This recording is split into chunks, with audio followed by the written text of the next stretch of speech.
हाँ, नमस्कार दोस्तों, स्वागत करते हैं आप सभी को आपका यूट्यूब चैनल टारगेट भोजपुरी जी। बता दी कि भोजपुरी गायक खेसारी लाल यादव जी का नारियल गाने पर काफ़ी ज़बरदस्त का रील्स वीडियो। जी हाँ दोस्तों, यानी कि बता दूँ कि जो कि उनका गाना है, मतलब नारियल जो गाना है बहुत ही हाई लेवल का, यानी छठ गीत है।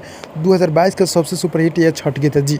यानी गाने का बोल है नारियल जी, जो कि खेसारी लाल यादव जी और शिल्पी राज जी सॉन्ग को मिलकर पूरा किए हैं। गाना बहुत ही बवाल का है, जो कि अभी ट्रेंडिंग में नंबर 1 पर चला है। जी हाँ दोस्तों, जाकर आप लोग देख लीजिएगा, सारेगामा हम भोजपुरी से गाना आया हुआ है। जी हाँ दोस्तों, गाना का जितना भी तारीफ़ किया जाए उतना ही कम है, जो कि अभी यानी कि वीडियो सॉन्ग नंबर 1 पर ट्रेंड करा जी।